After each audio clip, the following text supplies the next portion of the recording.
Bonsoir, mes chers amis. Nous voilà ce soir réunis pour réfléchir ensemble à cette paracha, la paracha de Kitavo, donc 2 semaines de Shabbatot avant ce rendez-vous extraordinaire de Rosh Hashanah. Et comme nous l'avions dit déjà depuis deux parachiotes, celle-ci c'est la troisième. Donc toutes les parachiotes qui sont lues pendant le mois de Elul nous préparent à cette rencontre, à ce rendez-vous exceptionnel à Rosh Hashanah avec notre Créateur.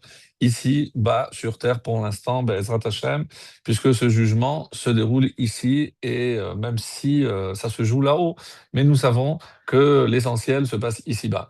Alors, on va essayer, comme nous l'avons fait pour les parachiotes précédentes, essayer de dégager un enseignement dans cette paracha qui peut nous être utile dans la préparation pendant ce mois d'Elul. Donc, on est déjà à mi-Elul, donc Bezrat Hashem, donc attaque le troisième Shabbat de ce mois. Et vous vous rappelez, puisque la paracha de Kitavo est malheureusement connu essentiellement par son contenu très long. N'oublions pas que c'est appelé aussi la paracha des malédictions, des kelalot. Alors que Hachem avait dans la paracha de Bechukotai, avait donné en quelque sorte 49 malédictions dans la paracha de Bechukotai, ici de la bouche de Moshe, puisque rappelez-vous, le livre de Devarim, c'est Mishneh Torah, donc c'est Moshe qui répète, et il ne se contente pas des 49 malédictions prononcées par Hachem, mais il va doubler la mise, puisque dans cette parachiote, il y a 100 malédictions moins 2. Donc les Chachamim nous disent que c'est comme ça qu'on compte. Il aurait dû avoir 100 malédictions, Moshe a retiré 2, et on tombe sur 98, qui est le double de 49. Alors comment, alors que Moshe s'apprête à quitter ce monde, à se séparer de son peuple bien-aimé, comment fait-il pour adresser ce message rempli de malédictions au peuple qu'il a tant aimé, qu'il a tant chéri, qu'il a guidé comme personne d'autre dans l'histoire du peuple juif, et pour terminer sur une note extrêmement, extrêmement dure, puisque le contenu est extrêmement dur. On n'a jamais pris le temps de le détailler, mais je vous assure que ça fait mal. Alors que s'il est vrai qu'on retient le contenu essentiel de cette paracha, effectivement, vous imaginez 98 malédictions, c'est quasi la totalité de cette paracha, mais elle commence avec une mitzvah exceptionnelle qui est la mitzvah appelée des bikurim, des prémices. Et comme vous le savez déjà, donc déjà dès le premier mot de la paracha, qui n'est pas kitavo, qui donne son titre, mais quand il y a marqué Vehaya Kitavo. Alors, c'est assez étonnant. Pourquoi? Parce que Vehaya, contrairement à Vaihi, comme nous l'enseignent nos maîtres dans le Talmud, chaque fois qu'il y a un passage qui commence par Vehaya, et ce sera, donc, mais le terme, le verbe Ehaya est au passé, donc ça annonce forcément quelque chose de positif, quelque chose qui relève de la joie, de la simcha. Et on va voir, puisqu'on avait déjà vu évidemment les années précédentes, cette mitzvah qui se faisait dans une joie extrême. Et tout le, on va dire, tout le schéma de la Haggadah que nous récitons jusqu'à aujourd'hui à Pessah est copié sur le modèle de ces débuts de paracha, puisqu'on reprend quasiment pas à pas tout ce que l'on est censé dire au moment où on arrive à Yerushalayim pour apporter les prémices. On raconte donc ce qu'on appelle Mikra Bikurim.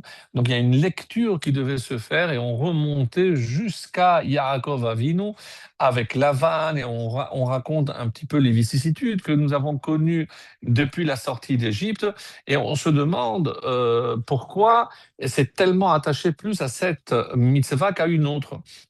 Laquelle, par exemple? Mais comme le Talmud nous le souligne, quand on dit que Bereshit bara, pour Réchit, Dieu a créé le monde, il y a une opinion qui nous dit qu'il y a trois choses qui ont été appelées Réchit, et c'est pour cela que le monde a été créé, pour ces trois choses. Quelles sont-elles? Chala, la mitzvah de la Chala dont on a parlé récemment. Ensuite, les Maasrot, les dîmes, les prélèvements. Et enfin, les Bikurim. Et c'est ça, ici, Bikurim, c'est la mitzvah des prémices. Et donc, encore une fois, comment imaginer que la Torah, le monde a été créé en vue de cette mitzvah? Alors, on ne va pas s'attarder sur la Chala ou sur les Maasrot, donc qui étaient donnés aux Kohanim et aux Lévi'im, mais on va s'attarder sur la mitzvah de Bikurim, ici celle qui nous touche au début de cette paracha, et essayer de comprendre en quoi ce contenu relève d'une telle importance pour la préparation d'ailleurs de Elul, et surtout pourquoi on annonce déjà Vehaya, c'est-à-dire c'est annonciateur de quelque chose de très joyeux. Alors, les Rachamim vont nous dire, et c'est quelque chose qu'on savait déjà, concernant la différence entre Vehaya et Vaihi. Comme vous le savez, généralement, lorsque un texte commence par Vehaya, comme j'ai dit, ça annonce quelque chose de joyeux. Et lorsque c'est Vaihi, donc c'est le futur, et bien là, ça annonce généralement un malheur. Vaihi bime Achashverosh, par exemple, Vaihi ha'am kemit oneni, mais ce fut lorsque le peuple commença à se plaindre. Donc, Vaihi. Alors, on avait parlé très succinctement, mais ici, juste une réflexion qui mérite, encore une fois, d'être soulignée, c'est que quand on parle du passé, donc il y a une façon de se réjouir. Lorsqu'on parle du futur, là, ça peut annoncer quelque chose qui n'est pas forcément réjouissant. Et pourquoi est-ce ainsi? Alors, il y a une réponse extraordinaire que l'on retrouve dans la Chassidoute, c'est que, en règle générale, de quoi un homme a-t-il peur? Du lendemain, du futur. Qu'est-ce que ce futur nous réserve? Qu'est-ce qui va se passer? Donc, généralement, ça suscite la préoccupation, la peur, l'angoisse. Je ne sais pas de quoi demain sera fait. Donc, vient la Chassidoute et explique. Donc, quand il y a Vaihi, j'utilise un futur, et ben, comme le futur, je ne le connais pas, eh ben, c'est normal que je sois angoissé.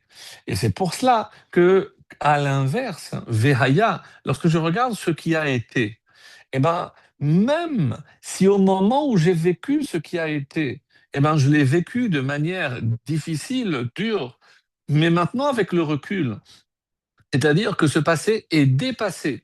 Et ben, lorsque le passé est derrière nous et que je prends le recul nécessaire, je me rends compte que tout ce que Hachem a fait pour nous, c'était pour notre bien. Et quand j'arrive à percevoir le bien qui s'occultait dans ce qui apparemment était quelque chose de difficile, comme une malédiction, donc, et de là, je comprends que c'était pour mon bien. Et c'est pour ça que Vehaya, forcément va entraîner une réjouissance, une satisfaction, une connaissance, une prise de conscience que tout ce que Hachem a fait par le passé, évidemment, était pour mon bien. Et donc, c'est déjà en soi, dès le premier mot, quelque part assez rassurant de se dire que ce n'est pas uniquement l'introduction, et c'est ça ce qui, la Chassidoute insiste, je vais lire quelques textes du Rabbi exceptionnels, parce que j'aurais pu dire oui, eh ben, c'est vrai que les bikurim, on va remercier Hachem pour la terre qu'il nous a donnée. Comment je remercie? Parce que je vais apporter les prémices. Non, ce mot de Vaïhi dans cette paracha, pardon, Vehaya, annonce toute la paracha. Donc ne me dites pas seulement que la réjouissance est uniquement au niveau de la mitzvah de bikurim, mais je devrais comprendre comment toutes les malédictions qui vont suivre peuvent également s'insérer sous cette rubrique, sous ce titre, Vehaya, la réjouissance. Mais comment, lorsque Hachem va nous dire cela, comment je peux sincèrement me réjouir? Vous savez, il y avait un rave de Koïchinov. Donc, il est connu essentiellement dans Kleinzimbourg, pardon. C'est le Hadmour de Sants. Eh ben, le Hadmour de Sants, comme on l'a souvent relaté déjà, a vécu évidemment Auschwitz, il a perdu son épouse et 11 enfants. Et avant de se rendre en Israël, il a fait quelques années aux États-Unis. Et lorsque il est arrivé donc dans un Shabbat, c'était la paracha de Kitavo, et il est rentré. Et quand le Baal Koré, celui qui lisait la paracha, est arrivé aux malédictions, eh ben, comme c'est la coutume jusqu'à nos jours, il a baissé la voix. Et là, on entend donc ce Tadmor de ça se dire non, tu peux crier, Parce que toutes ces malédictions ont déjà eu lieu. À partir de maintenant, ne peut émerger que le bien. Donc, il n'y a rien à craindre. On peut lire ces malédictions à voix haute. J'ai trouvé cet enseignement d'une profondeur exceptionnelle parce que pourquoi? Alors certains disent pourquoi on baisse la voix, c'est pour attirer l'attention, pour que les gens soient plus concentrés. D'autres, c'est une forme, je dis bien une forme de superstition parce qu'il y a tellement de mauvaises choses que on a peur. C'est pour ça qu'on baisse le ton pour ne pas alerter des mauvaises forces qui pourraient évidemment, à ce moment-là, ben, nous juger et dire ah mais toutes ces malédictions, ça n'a pas encore eu lieu, c'est le moment chas v'shalom. Et c'est pour ça que l'Admour de Sanz était convaincu que maintenant que tout a eu lieu, et même si la Torah reste actuelle, mais dire ça y est, tout ça s'est déjà dépassé, donc alors pourquoi continuer à lire? Parce qu'il faut à partir de maintenant savoir faire émerger de toutes ces malédictions tout ce qui peut sortir de positif. Et là, ça fait écho au premier mot de la paracha, Vehaya, parce que c'est quelque chose qui annonce uniquement quelque chose de bon et de joyeux. C'est une simcha. Donc, alors à nous de faire ce travail, de comprendre comment des malédictions peuvent surgir aussi des smachot, des choses joyeuses. Alors, d'une manière générale, et c'est ce que il va ressortir de la majorité des commentaires, et même si on a déjà souligné cet aspect-là par le passé, là j'apporte quelques petits éléments supplémentaires, comme d'habitude, pour essayer non seulement de mieux comprendre, mais mieux appréhender la nature exceptionnelle de la mitzvah des Bikurim.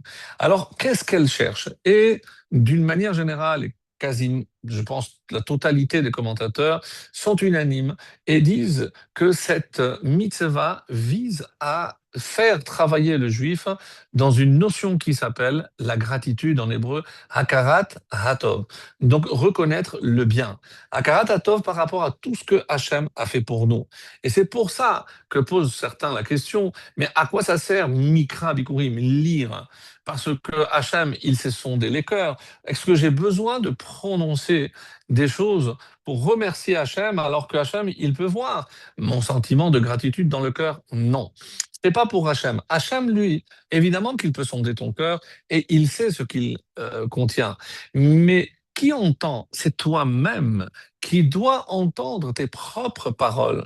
C'est pour ça que lorsque on s'adresse à Hachem, même dans la Hamida ou dans la Tfila d'une manière générale, la Tfila, elle doit être dite à voix haute, sauf la Hamida. Et par quoi je commence la Hamida? Hachem Sefatai Tiftach, ouvre les lèvres, ou fille Yagid, et ma bouche, qu'est-ce qu'elle va raconter? Tehillatecha, ta louange. Donc ici, toute la mitzvah des Bekurim vient faire la louange d'Hachem. À telle enseigne que les Chachamim nous disent que cette mitzvah, et même d'une manière générale, la Torah, qui elle commence par bête, le bête de bracha, c'est parce que la Torah ne peut contenir que des bénédictions. Ah, les malédictions, on va y arriver.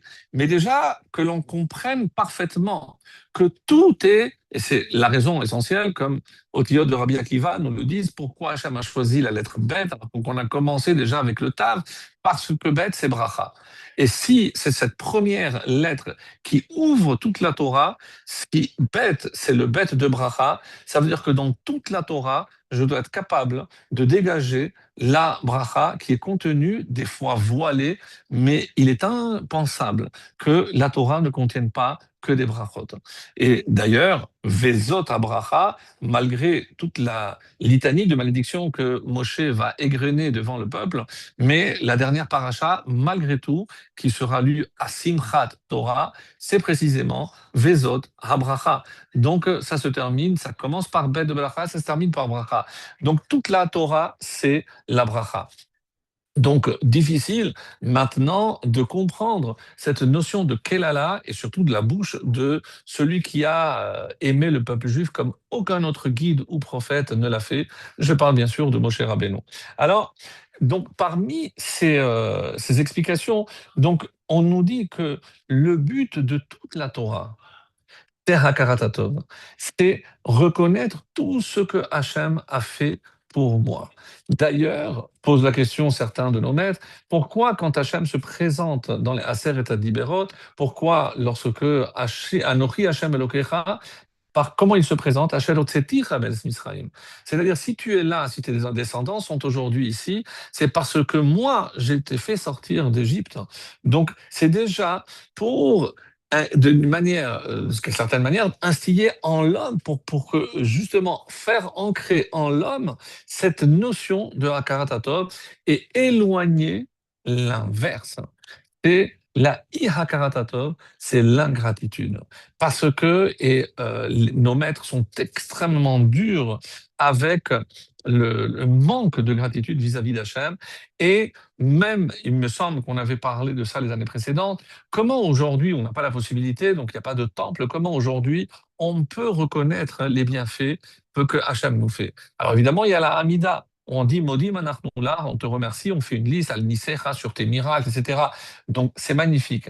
Mais les Chachamim nous disent qu'il y a une correspondance à la mitzvah de Bikurim qui est aussi de Horaïta. C'est, mes amis, c'est Birkat Hamazon.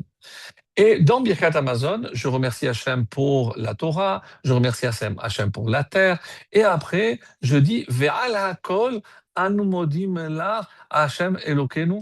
Donc, et surtout, je te remercie. Mais quoi? On a déjà parlé de la terre, on a parlé de la nourriture. De quoi? C'est que toi, Hachem, tu es notre Dieu. Donc, on remercie Hachem d'être notre Dieu. Donc, vous imaginez, c'est comme ça que c'est marqué, que celui qui ne remercie pas Hachem avec Birkat Amazon, c'est comme s'il niait évidemment tout ce qu'il est redevable à Kadosh Baruch Hu, et les termes utilisés par nos maîtres sont extrêmement durs. Donc, pas la peine de revenir là-dessus, mais celui qui fait pas Birkat Amazon, donc malheureusement, donc il s'expose. Donc on dit que c'est extrêmement, extrêmement grave. Alors, comme je l'ai souligné, on commence par Yaakov. Et pourquoi Yaakov? Parce que si il est arrivé à se marier, etc., et être le fondateur de Am Israël, des Shvatim, c'est parce qu'Hachem l'a sauvé des mains de Lavan. Donc on commence déjà par cette reconnaissance du bienfait par rapport à notre ancêtre. Et là encore, donc encore une fois, j'ai l'obligation, Assur la Asot Tova, comme ça c'est marqué, les Ish, c'est le Maharal de Prague qui dit, il est interdit de faire du bien à une personne, chez Enomakir Tova, qui ne sait pas être redevable. C'est un enseignement extraordinaire. C'est-à-dire si, et comment je peux le savoir? Parce que j'ai déjà fait, et cette personne est incapable de remercier. Alors, je ne suis pas tenu de lui faire du bien. C'est très dur. Le Maharal est clair, net et précis. Il est interdit, il dit assour.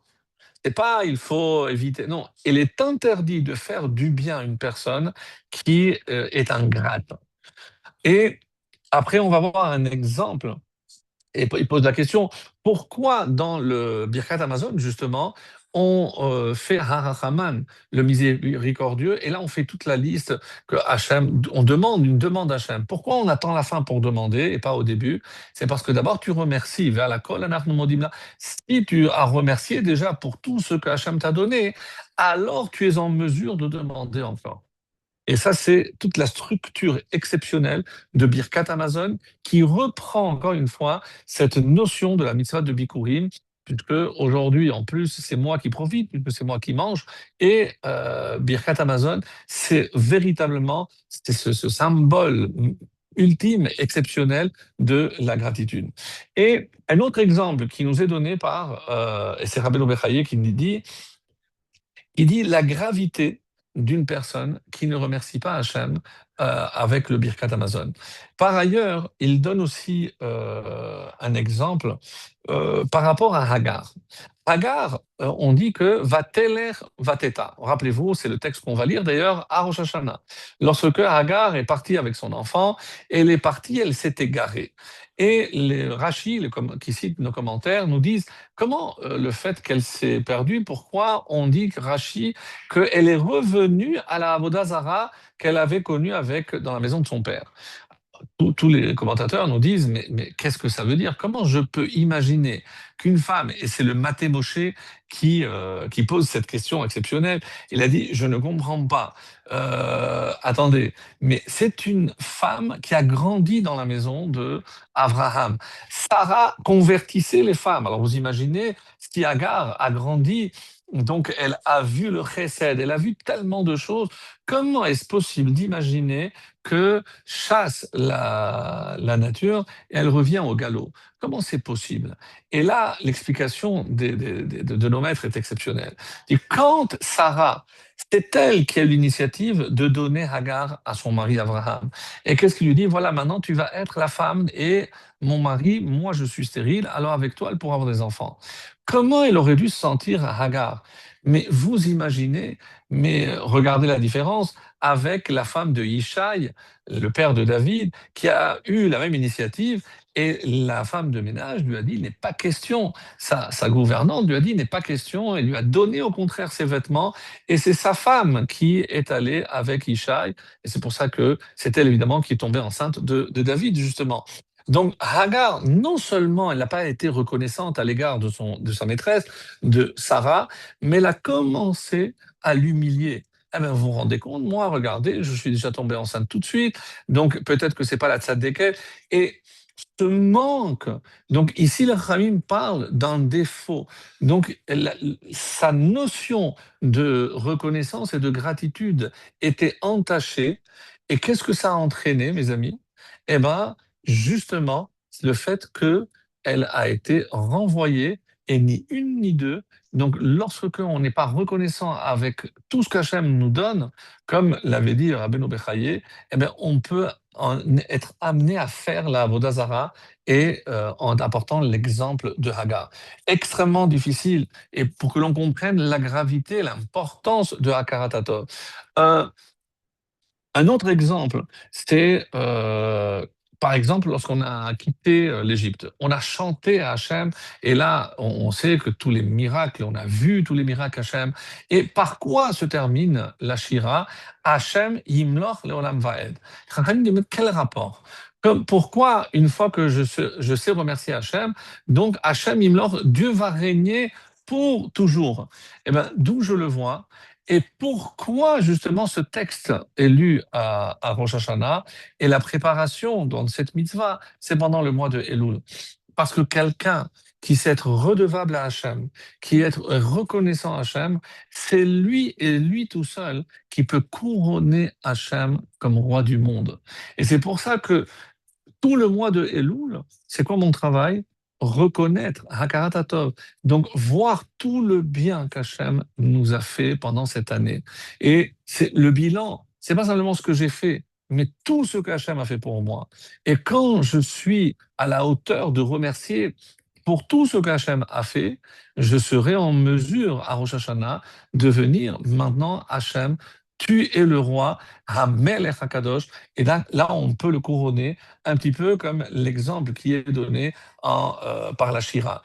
Le fameux psaume que l'on lit, comme vous le savez, et c'est comme ça que les Chachamim nous disent que c'est la coutume de lire tout le mois de Elul et même jusqu'à Hoshana Rabbah, les David Adonai Ori ve'ishi mimi ira. Alors les David, donc un psaume de David, Hachem, il est Ori ma lumière, ve'ishi est mon salut, et les Chachamim disent Ori c'est Rosh Hashanah et Ishi c'est Kippour. Après Hachem Besouko, il nous protège, c'est la fête de Sukkot, donc il y a une allusion, c'est pour ça qu'on a établi ce psaume. Mais on dit, mais pourquoi précisément le mois de Elul?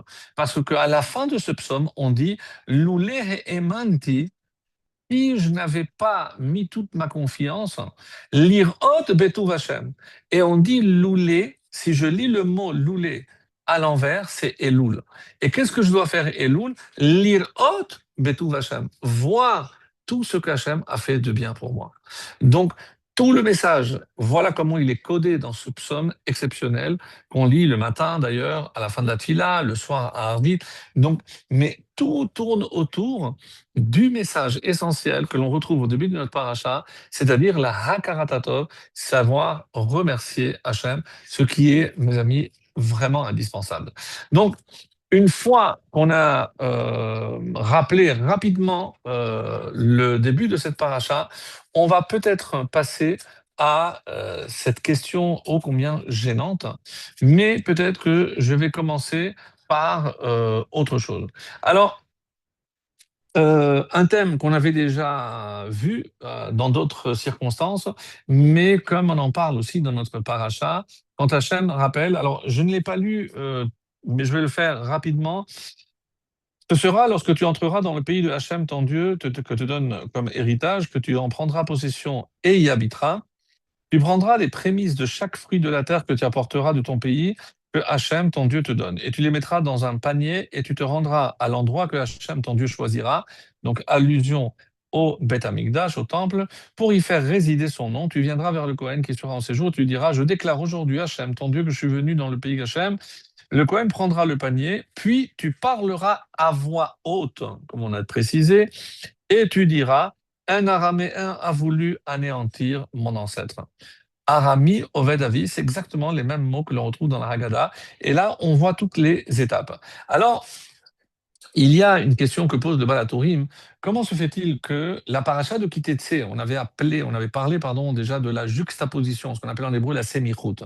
Et qu'est-ce qu'il y a juste avant? On a parlé de Amalek, puisque Kitetsé se terminait par Zachor. Souviens-toi de ce que Amalek t'a fait, Veaya Kitavo. Donc, le Baal HaTurim, entre autres, pose la question de cette juxtaposition entre Amalek et la mitzvah des Bikurim. Et là, mes amis, quelque chose d'extraordinaire, parce qu'on a dit que Bikurim est appelé, comme c'est marqué, vous allez le voir, la karta Mereshit. Reshit, donc Bereshit, c'est pour Reshit, donc la mitzvah de Bikurim. Et qui est appelé Reshit? C'est Amalek. Ramalek est appelé Reshit Goïm Amalek. C'est dans la bouche de Bilham qu'on a entendu ce mot. Alors ici, les Chachamim nous disent que cette mitzvah de Bikurim vient contrecarrer les intentions de Amalek. Amalek savait, puisque n'oubliez pas qu'il a grandi chez Esav, qui était le frère de Yaakov, donc il connaissait tout cela.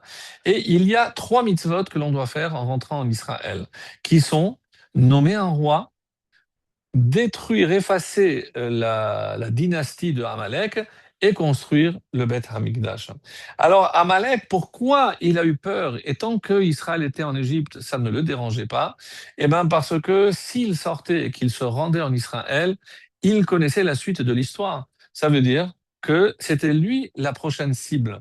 Alors pour ne pas attendre patiemment de manière passive de se faire attaquer par Israël, il décide, lui, d'attaquer Israël, et c'est ça, va y avoir Amalek.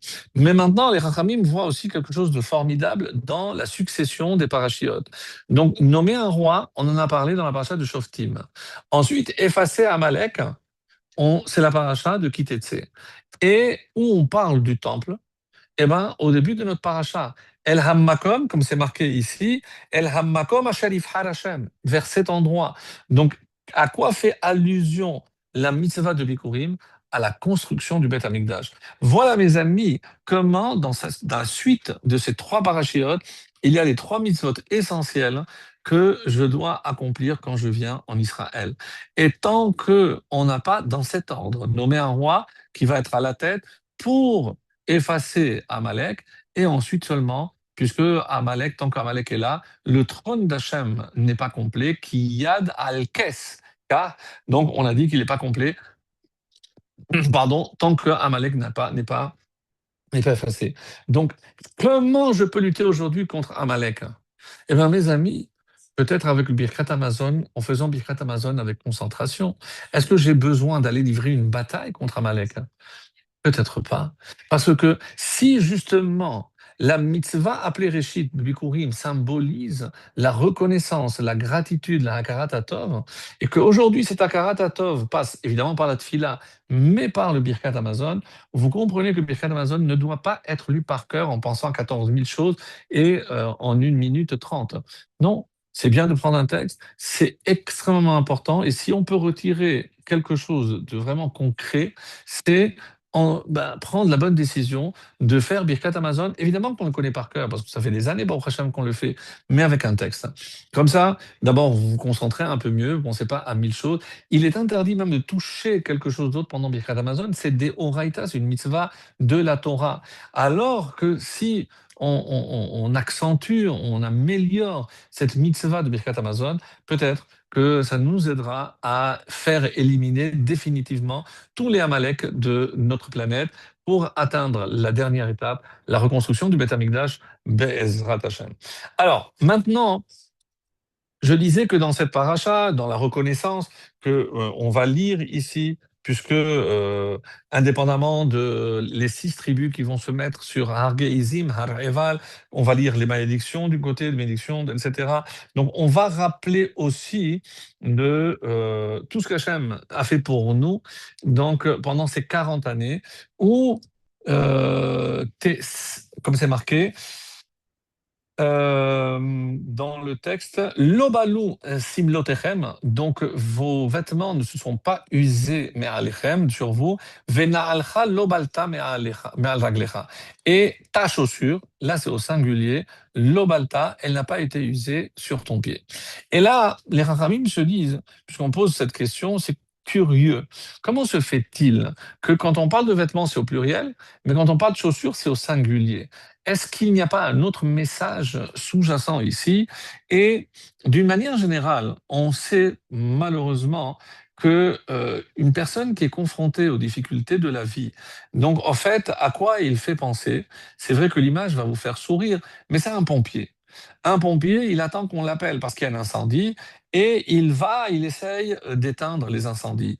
Eh ben, notre vie ne doit pas ressembler, même si quand on était petit, on pensait, on voulait tous être pompiers, mais notre vie ne doit pas consister à venir éteindre des incendies.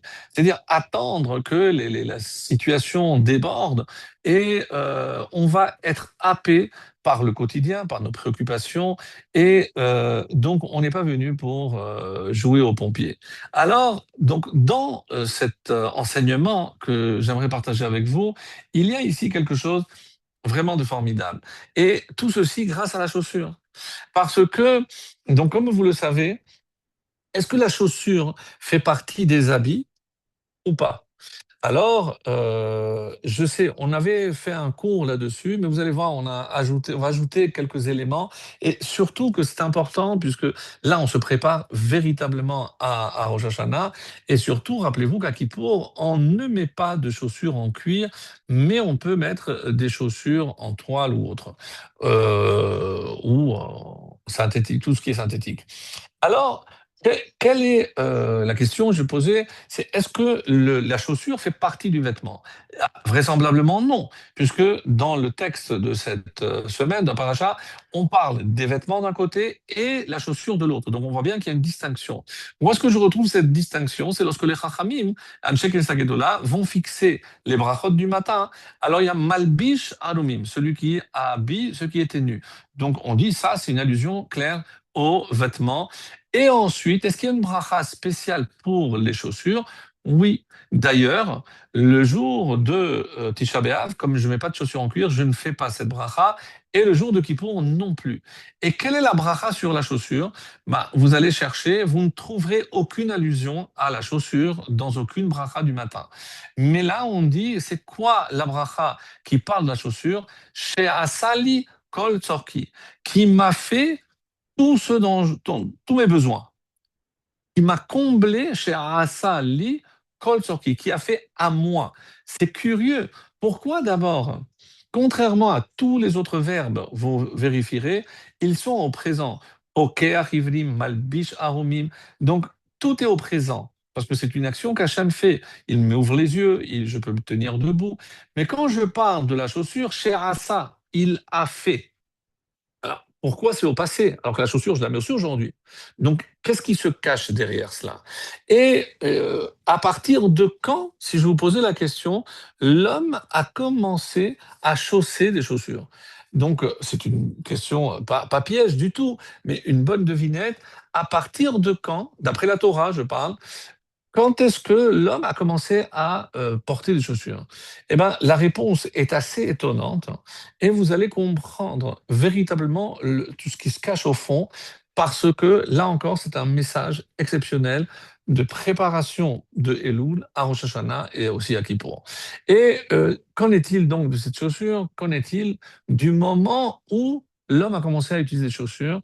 Eh ben, les Rachamim nous disent que c'est Adam lorsqu'il a quitté le Gan Eden. Dans le Gan Eden, on sait, c'est Admat Kodesh, c'est une terre qui est sacrée, comme Moshe, quand il allait rentrer, Hachem lui a dit, ôte ta chaussure, parce que c'est sacré. Quand les Kohanim étaient dans le Beth Amikdash, et nous-mêmes, on rentrait dans le Beth Amikdash, tout le monde enlevait les chaussures, parce que c'est une terre sacrée. Donc, quelque part, on doit comprendre pourquoi, lorsque la terre elle est sacrée, j'ai pas besoin de chaussures et tout le reste, oui. Et précisément, donc, on nous enseigne aussi quelque chose dans l'explication qu'on nous donne, c'est pourquoi on doit mettre des chaussures. On dit parce que il faut mettre la chaussure et quand on met les chaussures, on peut sortir à l'extérieur. C'est comme ça que c'est rapporté dans la halakha. Donc, on met les chaussures pour pouvoir sortir à l'extérieur. Alors, est-ce que je dois prendre ça au sens premier? C'est-à-dire, je m'habille parce que je ne vais pas rester tout nu dans la maison, mais est-ce que à la maison, je pourrais rester pieds nus éventuellement? Mais pour sortir à l'extérieur, je ne peux pas sortir pieds nus, il faut mettre des chaussures. Ou il y a autre chose qui se cache. Et là, mes amis, c'est justement quelque chose de très, très beau qui est expliqué par le Rama de Pano dans son livre Asara Mamarot, donc un Italien qui a vécu à peu près 400-450 ans et un grand kabbaliste. Et on nous dit, c'est lui qui donne cette réponse, c'est que la chaussure, c'est un cadeau que Dieu lui a fait quand il l'a chassé du Gan Eden. Donc, je dois comprendre à partir de ce que le Rama de Pano nous laisse comprendre, entrevoir en tout cas, c'est que à partir de maintenant, donc la chaussure, puisque tu vas maintenant aller réparer ta faute. Donc, et pour réparer cette faute, Hachem lui a donné ce cadeau, c'est-à-dire la chaussure. Autrement dit, je comprends que la chaussure vient réparer la faute de Adam. La question est comment? En quoi une chaussure répare-t-elle la faute de Adam Rishon? Parce qu'il a désobéi, il a mélangé le bien et le mal. Qu'est-ce que ça veut dire? Et là, donc, c'est quelque chose de très beau. Euh, Par exemple, comme le Rav Kaneski va le rappeler aussi, c'est qu'on peut utiliser les vêtements de quelqu'un qui est décédé, mais pas ses chaussures. Donc il est pas souhaitable. D'ailleurs, il y en a qui les jettent, qui les déchirent pour que personne ne les mette, ne les porte. Est-ce que c'est uniquement celles que le défunt portait à ce moment-là, ou toutes les chaussures? Bon, il y a une marque loquette dans les Chachamim. D'une manière générale, on comprend que la chaussure, évidemment, symbolise quelque chose ici. Et c'est ce qui est écrit, comme je vais le dire, euh, le Rabbi Rachav. Donc on dit qu'une fois il a reçu quelqu'un, un de ses anciens élèves, qui a monté une usine de chaussures qui a très très bien réussi. Il parlait que de ça. Et à un moment donné, le rabbi lui dit, tu sais, j'ai déjà vu des pieds dans des chaussures, mais jusqu'à maintenant, je n'avais jamais vu une tête dans les chaussures. Comme s'il n'avait que cette préoccupation. Et justement, qu'est-ce qui se cache derrière? Alors, c'est une histoire que j'avais racontée il y a un certain temps, mais je vais la raconter à nouveau parce que elle est très belle et elle symbolise finalement ce message exceptionnel concernant, puisque je ne vais pas le dire, mais il y a énormément de textes, par exemple dans Shabbat 129, un homme doit vendre même sa toiture pour acheter des chaussures, un homme doit vendre sa maison pour certains, toute sa maison pour avoir des chaussures. Donc il y a vraiment des choses assez étonnantes qui ont été écrites, et c'est pour ça que on doit essayer de comprendre.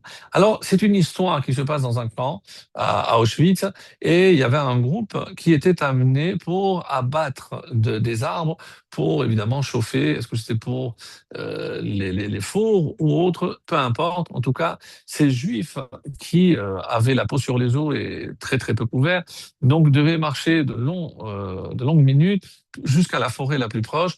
À un moment donné, il y avait un des prisonniers qui avait sa chaussure qui s'était déchirée et le soldat, au lieu de truc, lui dit maintenant, si elle est déchirée, elle te retarde, enlève-la. Donc, il l'a enlevée et il a dû faire la suite avec un pied, donc imaginez avec la neige, etc. Sur le retour, un autre soldat voit qu'il a qu'une seule chaussure, il lui dit non, si tu n'as pas de chaussure, tu enlèves les deux. Alors, imaginez dans quel état ce prisonnier est arrivé. On dit qu'il laissait des traînées, puisque avec le froid, le pied collé, donc s'arrachait la peau, c'était une traînée ensanglantée. Il est arrivé, il avait extrêmement mal. Et dans ce baraquement, il y avait un autre juif qui avait réussi à cacher une petite pierre précieuse, il a dit au cas vraiment extrême. Quand il a vu la souffrance de cet homme, il a dit, je pense que c'est le moment. Donc, il est allé voir un des gardiens, il lui a dit, écoute, voilà, je te donne ça, apporte-moi des chaussures fourrées. Il lui a donné la pierre précieuse, l'autre lui a apporté la chaussure. Il s'est assis, il s'apprêtait à lui donner ses chaussures et mettre les nouvelles. Il a dit non. Si je fais les choses, je les fais jusqu'au bout. Donc, il a donné les nouvelles chaussures à ce prisonnier qui l'a remercié la fin de la guerre, les deux ont été sauvés. Celui qui avait la pierre précieuse, qui avait peut-être le sens des affaires, s'est retrouvé aux États-Unis, il est devenu très riche, et l'autre est retrouvé en Israël et il avait toujours ses bottes. Donc il a fait des pieds et des mains pour retrouver, il a réussi à trouver parce qu'il avait le nom, et il a fait un colis et il lui a envoyé les bottes. Lorsque ce juif a reçu les bottes, mais écoute, il faut que tu viennes me voir. Il lui a envoyé un message, le numéro de téléphone. Il t'inquiète pas, je te paye le billet, etc. Donc, il lui a payé le billet, il est allé le chercher. Il rentre une maison luxueuse et en plein centre, il y avait une vitrine magnifique avec tout ce qu'il faut en or et en argent. Et en plein milieu, il voit les bottes. Alors, le juif aurait dit, mais je ne comprends pas. Je dis, tu sais quoi? C'est chaque fois que j'oublie d'où je viens, eh ben, grâce aux bots, c'est pour ça que je voulais te remercier chaleureusement. C'est moi qui te remercie. Parce que quand je regarde ces bots, je me rappelle comment j'étais, comment je venais en aide aux autres. Et j'oublie comme ça d'être égoïste. Parce que avant que tu m'envoies ces chaussures, j'étais en train d'oublier l'essentiel. Eh ben, l'essentiel, mes amis, et c'est ça le but des chaussures, vous avez compris, puisqu'on doit réparer. Réparer, c'est-à-dire ne pas se laisser avaler par la matérialité. Et c'est pour ça que comme vous le savez, jusqu'au Maboul, on mangeait pas la viande.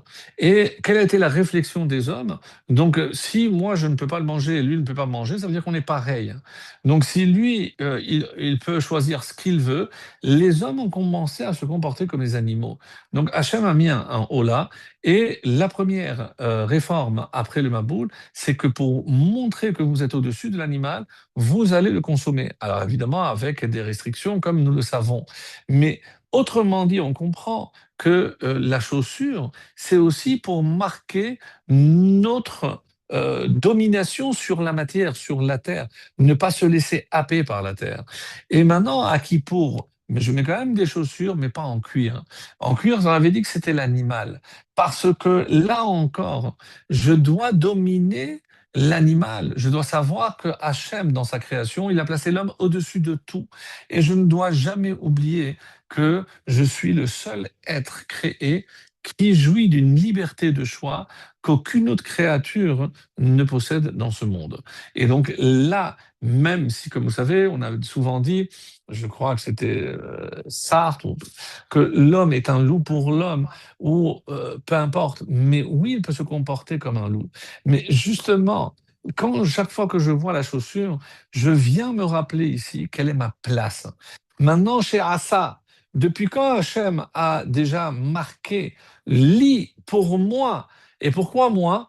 Parce que chacun a sa mission sur terre.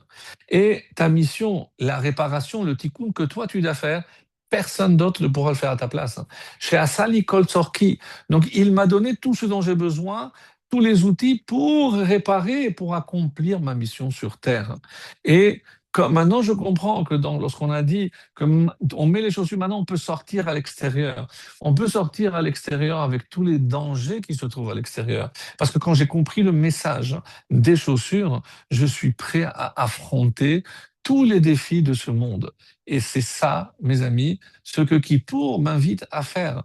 Parce que, encore une fois, je dois choisir, je dois faire les bons choix. Et quand dans cette paracha, Hachem me rappelle tout ce qu'Hachem a fait pour nous, et que ça veut dire que la chaussure ne s'est pas usée, ça veut dire que cette mission, elle est toujours actuelle. Chaque juif qui fait le matin chez Asali Kol Tzorki doit penser, quand il voit ses chaussures, à sa mission. Et on l'avait dit, Asher bara Elohim la asot. Qu'est-ce qu'on doit faire, Rashi, les taken? On est venu réparer. Donc, on a déjà, entre le début de la paracha, donc pourquoi on est venu ici? Pour être reconnaissant. Et si je suis reconnaissant à Hachem, donc je vais faire les bons choix et je vais faire le tikkun. Donc, si Hachem m'a expulsé du Gan Eden, mais il m'a donné les chaussures, vous savez pourquoi? Pour que je retrouve justement le chemin vers le Gan Eden.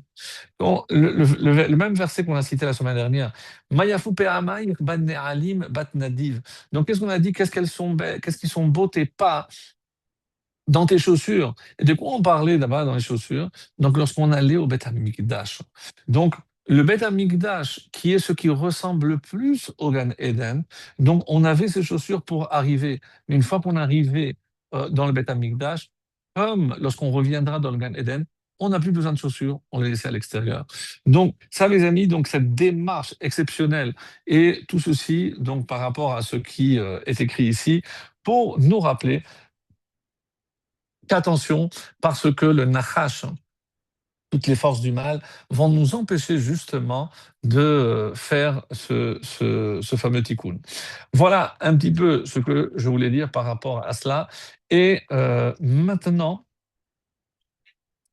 euh, oui, une histoire, je crois que j'avais raconté déjà, mais je la raconte aussi. C'est une histoire du Baal Shem Tov. Donc Baal Shem Tov, c'est une histoire que j'ai beaucoup aimée. Une histoire du Baal Shem Tov qui nous dit que on était à Simchat Torah et on attendait, puisqu'on ne peut pas commencer à prier en haut si on n'a pas commencé à prier en bas. Mais comme les Chassidim surtout restaient très tard pour chanter, danser. Donc, il se levait un petit peu tard et là-haut, on attendait.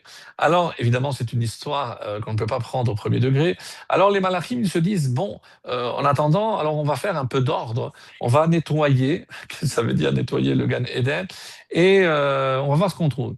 Alors, qu'est-ce qu'on trouve, d'après le Baal Shem Tov, bien sûr? On peut trouver des tzitzit qui ont servi à faire des mitzvot, des téphilines. Et là, il tombe sur des chaussures usées. Et c'est curieux. Alors il dit, mais attendez, mais qui c'est qui a mis ces chaussures ici? Et c'est l'ange Michael qui vient, il dit, c'est moi qui ai apporté ces chaussures. Et mais je comprends pas. Pourquoi ces chaussures? Eh ben, parce que c'est les chaussures avec lesquelles les Juifs ont dansé pour à Simchat Torah pour la joie d'Hachem. Je lui ai dit, oui, ça c'est une explication possible, mais le Baal Shem Tov vient et nous dit non. Qu'est-ce que c'est des chaussures usées? Des chaussures dans lesquelles la terre peut rentrer, la saleté peut rentrer. Ça veut dire des chaussures qui marquent qu'un juif peut tomber. Un juif peut ne pas avoir réussi à 100% sa mission. Et ces chaussures qui sont déchirées, c'est la lecture du Baal Shem Tov, mais qui se trouvent dans le Gan Eden. Parce que mes amis, l'essentiel, c'est évidemment ne pas trébucher, mais se relever.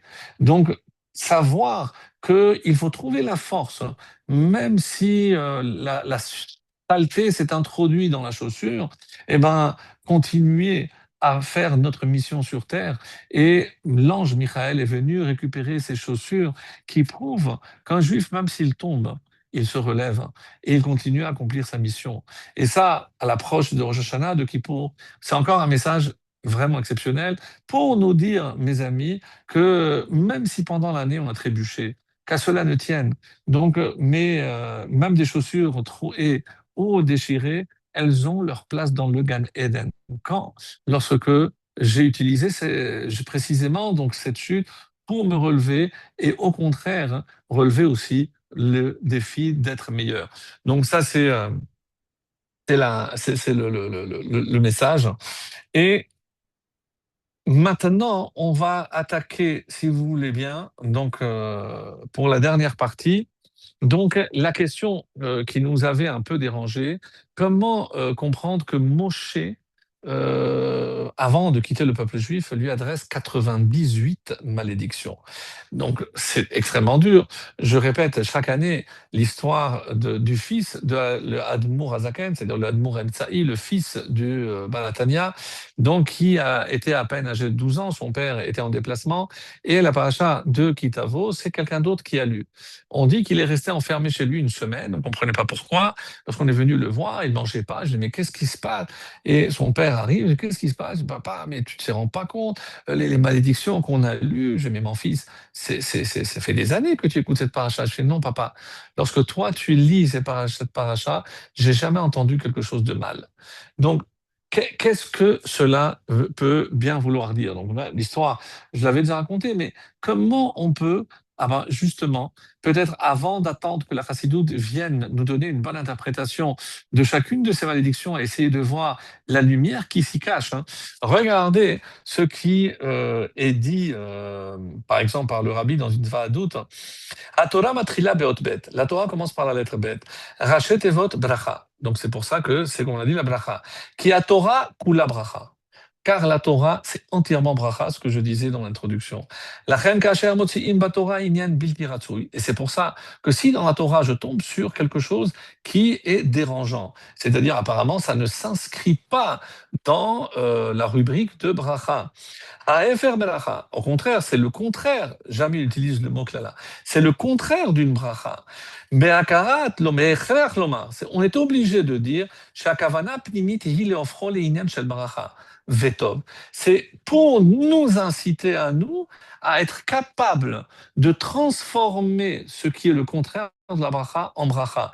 Betachlit ha'ilui. C'est-à-dire être capable de déceler même dans ces termes qui peuvent s'assimiler à une malédiction, je dois trouver la bracha. Al-deler, comme c'est marqué, Vayafor Hashem Elokecha lecha et kelala li bracha. Hashem n'attend qu'une chose, c'est de transformer toute la klala en bracha. Qui arrivera, et pourquoi? Parce qu'Hashem, il t'aime. Reinu lif'ol ainui gadol yoter me'asher bracha lechatchila. Et ce qui fait dire au rabbi, mes amis, c'est qu'il y a la bracha et il y a l'inverse qui, une fois que j'arrive à transformer, elle est encore supérieure à la bracha elle-même. C'est-à-dire, si j'arrive à faire ce travail de métamorphoser, de transformer ce qui apparemment est quelque chose de mal, ben je verrai que c'est encore un bien plus grand que le bien lui-même. C'est ce que le rabbi essaie de nous dire ici. Et dans Tiferet Shlomo, nous dit que Moshe Omrim, on sait très bien que on shalema farim sefatenu, c'est-à-dire que nos lèvres ont remplacé nos taureaux. Aujourd'hui, on n'a pas de korbanot, on peut rien faire.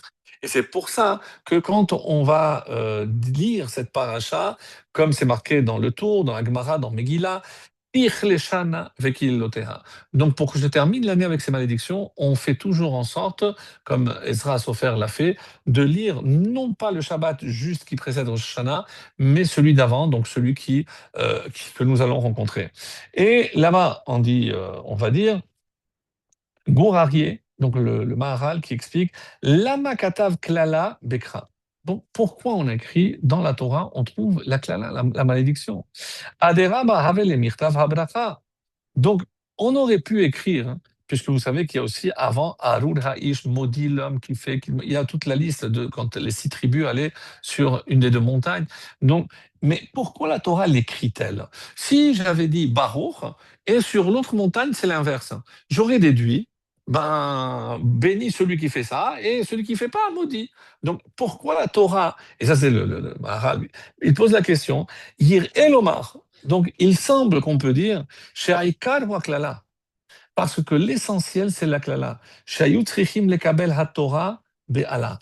Parce que si l'homme ne passe pas par l'étape de la malédiction, il n'aurait jamais pu atteindre la vraie bracha, la bracha qui l'attend, cachée derrière la klala.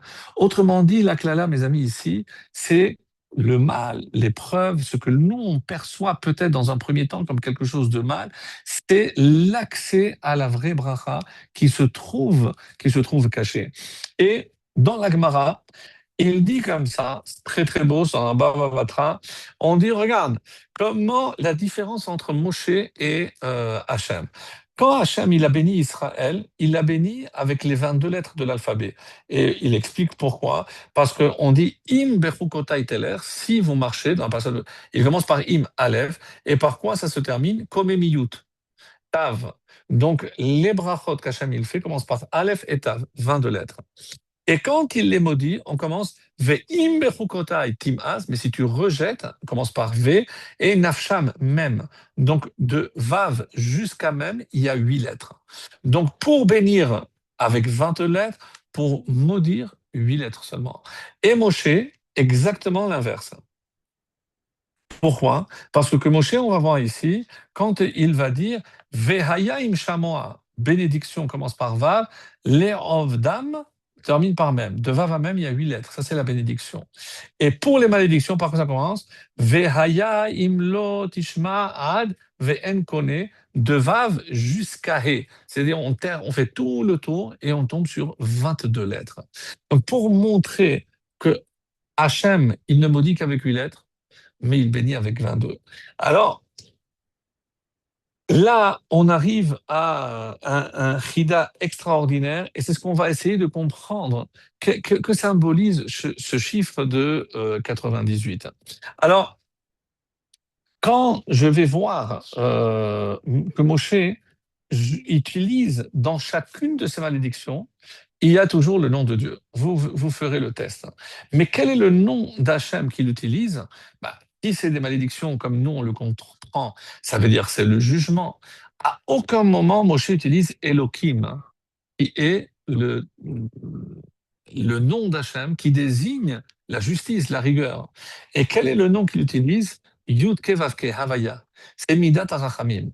C'est-à-dire comment il se débrouille, Moshe, pour que dans chaque verset des 98 clalot, il y ait toujours le nom d'Hachem qui est l'Arachamim. Donc, c'est pour que l'on comprenne que même lorsqu'il y a quelque chose qui se passe que l'on ne comprend pas, ben, il y a rachamim, c'est-à-dire qu'il y a forcément quelque chose de bien qui se cache à l'intérieur, puisque ça émane de la bonté divine.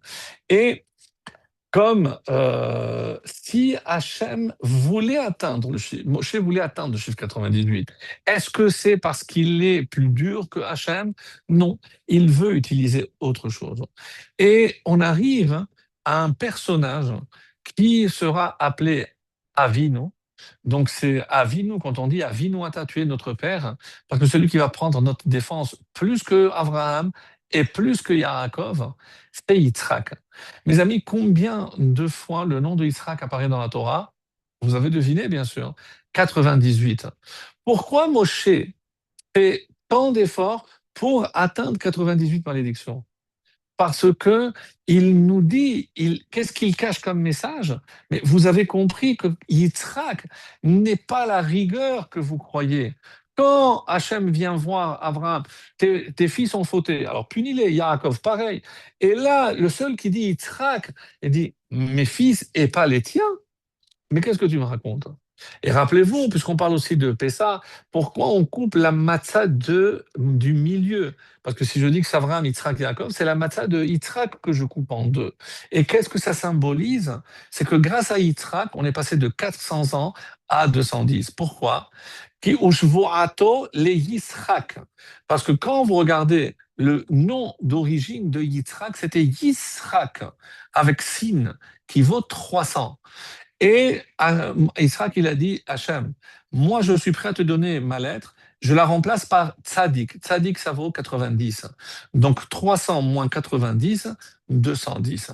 Et c'est pour ça qu'on dit que c'est grâce à Yitzhak qu'on a eu la moitié de l'exil. Et au lieu d'avoir 400, on a eu 210. C'est pour ça qu'on coupe et avec un petit peu plus d'un côté, parce que c'est pas 200 exactement, 210. Ça, c'est l'explication. Une autre explication, c'est que Hachem, qu'est-ce que tu veux les punir? Mais je vais te dire. Alors imaginez, c'est lui qui est censé être la rigueur. Je dis, mais la vie d'un homme, comme le roi David le dira, 70 ans. Mais à partir de quand je peux condamner quelqu'un à mort? Qu'à partir de 20 ans. Donc si j'enlève les premières 20 années, il lui reste 50 ans. Sur 50 ans, il y a la moitié quasiment, il dort. Et il lui reste 25. Sur ces 25 années, entre le temps qu'il met pour manger, pour travailler, etc., il lui reste 12 ans et demi. Hachem, toi, tu prends 12 et demi et moi, je prends 12 et demi. Et comme ça, on pardonne au peuple. Et si tu ne veux pas prendre, moi, je prends tout. Donc, et c'est pour ça qu'on dit que Avinu Ata, on doit retenir cette leçon de Yitzhak, qui est censée être la rigueur. Mais vous voyez qu'au final, derrière cette rigueur, c'est lui qui est le din, mais c'est lui qui nous a sauvés, c'est lui qui a réduit de 400 à 210, c'est lui qui prend notre défense. Et c'est pour ça qu'à la fin des temps, on dira à Yitzhak, Avinu Ata, tu es notre patriarche, tu es notre vrai père. Parce que c'est lui qui nous a défendus lorsqu'on avait plus besoin d'être défendus. Donc on comprend que à l'image de Yitzhak, derrière la rigueur divine se cache une grande, grande, grande miséricorde. Et c'est ce que Moshe essaie de nous faire comprendre. Pourquoi il s'arrange pour qu'il y ait 98? Parce qu'il nous veut encore plus de mal? Chas v'shalom. Parce qu'il savait également que lorsque les malédictions seront transformées en bénédictions, eh ben, plus il y a de malédictions, plus il y aura de bénédictions. Et là, je comprends que quand elles se transformeront, ben, Zat Hashem en bénédiction, eh ben, grâce à Moshe, on aura davantage. Alors, quand je comprends que derrière quelque chose qui me paraît comme être une malédiction, eh ben c'est un tremplin, je dis. J'ouvre une nouvelle fenêtre, une porte dans mon existence à quelque chose de beaucoup plus lumineux. Mais il faut faire un travail extrêmement, extrêmement pénible. Parce que si je ne fais pas cet effort, je risque de me morfondre. Quand je lis ces malédictions, je peux baisser les bras et me dire, mais on n'a aucune chance. Donc, avec tout ce qui va nous tomber dessus, non, évidemment que ce n'est pas le but. Et on dit que dans la fin de Yoma, Yoma, donc c'est le traité de Yoma, le jour, c'est le jour de Kippour, et on parle de tout ce que le Kohen faisait le jour de Kippour, les korbanot, les interdictions, etc. Et donc un jour d'une kedusha exceptionnelle pour le Kohen, mais pour tout le monde. Et par quoi on termine le traité de Yoma? Alors, mes amis, si non seulement c'est gênant, mais je vais le dire parce que c'est incroyable, et la fin du traité de Yoma, je vous lis, même si on ne fait pas un Siyum, mais qu'est-ce qu'il dit? Haroe keri beyom Kippour, celui qui voit une perte séminale. On dit qu'un des miracles du Kohen Gadol, c'est qu'il n'y a jamais eu un Kohen Gadol qui, pendant Kippour, a eu une perte séminale, ce qui l'aurait invalidé, évidemment, pour faire la Avoda. Donc, celui qui voit un Keri le jour de Kippour, Yid'ag kol hashana kula, il se fasse du souci pour toute l'année à venir. Pourquoi? Rachi explique, parce que si il s'est rendu impur, quelque part, Hachem n'a pas accepté ni sa tefila, ni son ta'anit, comme un serviteur qui verse et le maître lui renvoie l'eau. On a déjà vu cet exemple-là à Sukkot. Ve'im alta loshana, la Gemara continue. Mais si Baruch Hashem il est arrivé au 29 Elul, alors qu'on a dit qu'il se fasse du souci, et pourtant il a passé l'année, et le voilà, il est pimpant, Baruch Hashem, il est en bonne santé. Muftach lo shehu ben haolam haba. Il a la garantie qu'il héritera le monde à venir. Et on explique, Shema'asim tovim yesh beyado, parce que si, malgré ce signe-là, il ne lui est rien arrivé de mal ou de fâcheux, c'est qu'il avait un mérite exceptionnel parce qu'il détenait le mérite de ses bonnes actions. Chez Hegenu alav ou ben olam haba, et c'est ces mérites qui l'ont en quelque part, ont annulé le mauvais décret, vehegenu, et qui l'ont protégé. Mes amis, qu'est-ce que ça veut dire qu'on termine le traité de Yoma par quelque chose d'aussi fâcheux, quelqu'un avec un mauvais signe, un mauvais pressentiment? Je dis, mais non, vous n'avez pas compris. Parce que c'est exactement la même démarche qu'on a eue pour les malédictions. Qu'est-ce qu'on est en train de nous dire? Mais, mes amis, c'est que si effectivement il y avait quelque chose de fâcheux, mais je l'ai vu, donc quelqu'un, malheureusement, a eu une perte, donc c'est très grave, donc il faudrait se purifier, mais c'est le jour où il est censé être le plus pur, comment Hachem, il lui permet de ça, donc c'est un mauvais présage, et c'est comme ça que la Gemara le dit. Et malgré tout, s'il termine l'année et qu'il est toujours en vie et que Baruch Hashem, rien de mauvais lui est arrivé, eh ben, il a une garantie. Mais pourquoi alors Hachem lui a envoyé cela? Le Maharsha et d'autres expliqueront ce passage. Mais pourquoi alors Hachem lui envoie un mauvais présage si à la fin il ne lui arrive rien? Mais pourquoi il lui est rien arrivé? Parce que, évidemment, qu'il avait l'épée de Damoclès sur sa tête. Et Hachem lui a envoyé un signe. Mais nous, là où on voit un signe, où Hachem veut nous repousser, nous rendre impurs, mais au contraire, vois ici la gentillesse, la miséricorde divine qui t'envoie un signe très fort pour que tu te reprennes. Et si tu as su interpréter ce signe, eh ben, tu vas redoubler d'efforts pour faire des bonnes actions, pour faire en sorte que si pendant toute l'année, tu montres à Hachem qu'il avait, oui, raison de t'envoyer ce signe parce que tu as compris le message, ou alors on aurait pu dire, waouh, ça veut dire Hachem, il ne veut pas mon Taranit, Hachem, il m'a rejeté. Regardez comment la Chassidoute le lit. Et c'est ça, donc encore une fois, comment le rabbi interprète ce passage. Heyot she'reiyat hakeli haïta shelo bemitkaven. Évidemment, c'est que c'est pas quelque chose de volontaire. Mais shehare mit'annim behamisha inuyim velo meharherim ba'avera, parce que on est entièrement plongé dans la tfila, dans la teshuva, donc il n'y a pas de mauvaise pensée. Muchar she'adavar ba be'ashgachat elyona. Donc comment se fait-il qu'il m'est arrivé cela? Ça veut dire que Hachem veut que ça m'arrive. Kedei she'it'ale li tshuva gevora yoter, mais pas pour l'enfoncer, mais au contraire, pour qu'il comprenne le message qu'Hachem lui envoie, d'essayer de tout faire pour s'élever davantage chez Mitzad Seder Avodah Haragil chez la Tzadik, parce que s'il avait continué sa vie pépère et il n'y avait pas eu ce signe, il n'aurait peut-être pas fait les efforts nécessaires. Lachen lachar shedaag kol hashana veshav b'tshuva shlema. Et donc après ce signe, il s'est ressaisi, il a augmenté, il a fait des efforts, il a fait une teshuva vraiment parfaite au plus possible. Hachet evi oto le'aliyah gedola. Eh ben, qu'est-ce qui va justement faire en sorte que cet homme va se ressaisir, faire une vraie aliyah, une ascension, donc une élévation, une teshuva? C'est précisément la vue de cette faute. Et alors, Bekar Sheur ben Haolam haba ve'av betosefet chayim. Et c'est encore le contraire. C'est Hachem lui a rajouté au contraire de la vie.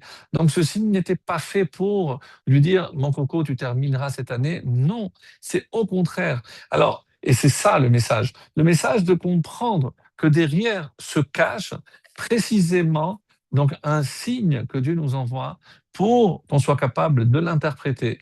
Et j'aimerais terminer par un passage de Shir Hashirim. Et dans ce passage, c'est un texte magnifique. Madoder midod hayafa banashim. Donc, on dit après, on parle de la plus belle des femmes dans le chapitre 5. Dodi tsar ve adom. Donc, je vais d'abord traduire littéralement et après vous allez comprendre l'interprétation puisque Shirachirim n'a pas de pshat. Dodi, mon bien-aimé, on parle d'Hachem. Tsar, il est brillant. Ve Adom, et il est rose, donc un signe de vie. Dagoul Mervava, distingué parmi les 10 000. Bon, alors là, on ne comprend pas très bien qu'est-ce que ça veut dire. Et là, donc, l'interprétation est la suivante. Mon bien-aimé est pur, c'est-à-dire Hachem, il relève que de la pureté. Et comment je le sais? Parce qu'il purifie le péché. Et il est flamboyant rouge, c'est Édom, il est flamboyant de vengeance pour punir les traîtres. Donc, comment regarder la différence entre comment il se comporte avec les nations et comment il se comporte avec son bien-aimé quand il purifie, il est là pour purifier le péché. C'est pas qu'il n'y en a pas, mais il est là pour purifier. Et entouré d'une myriade d'anges. Nous savons que chaque fois qu'un homme accomplit quelque chose ici, il y a des malachim là-bas qui sont créés. Et c'est pour ça que le Chida nous dit par 98 éclalotes. À quoi ça correspond? Donc on a dit, c'est lui qui dit qu'il y a 198 fois le mot Yitzhak, mais il va dire aussi que le mot tsar 98, il y a donc où il le dit exactement, tsar permis Mitzrak, donc c'est le Chida qui le dit, qui ata avinu, car c'est toi notre père, et donc c'est tar. On offrait aussi 98 moutons le jour de Sukkot, les Hagen Alehem, pour nous protéger contre Amalek, comme on l'a vu. Au Knegdan, la Torah Nidreshet Betzarpanim, il y a 98 façons d'interpréter la Torah. On dit 49 Tahor et 49 Enotahor. Et c'est pour ça qu'il y a 98 fois le mot de Yitzhak dans la Torah. Et là, il nous dit que Tsar, alors, où je l'ai écrit, je l'avais noté, c'est la même valeur numérique, donc de 98. C'est l'art. Voilà, je suis trouvé. C'est l'art. C'est l'art. Donc, c'est sa mère 60, Lamed 30 et Chet 8. C'est l'art, c'est pardonne. Qu'est-ce que c'est les 98 malédictions? Qu'est-ce que Moshe, non seulement, il ne s'adresse pas qu'à nous, il s'adresse à Hachem. Ces 98, qu'est-ce qu'il dit? C'est là, Hachem, pardonne le péché. Qu'est-ce qu'il est en train de dire ici? Dodi tsar, toi tu es pur, donc tu peux purifier le péché. Et comment ça va se terminer? C'est toujours le Chida qui termine avec quelque chose de magnifique. Il dit aussi que comment on pourra se réjouir? On dit que Nagila venismecha. On va se réjouir, on va festoyer. Et il dit Nagila, donc de Gila, de réjouissance, c'est aussi 98. Mes amis, que Be'ezrat Hashem, que ce Shabbat, on va se préparer pendant ce mois de Loul à Rosh Hashanah, où Hachem nous inscrira tous dans le livre de la vie, eh ben, au lieu de se morfondre, donc comprendre que qu'est-ce qui se cache derrière ces 98 malédictions, c'est l'art. Moshe continue à intervenir auprès d'Hachem pour qu'il nous pardonne, qu'il transforme toutes ces malédictions en bénédictions, et alors on pourra dire Nagila venis mechabo, on pourra, Be'ezrat Hachem, nous réjouir avec Hachem.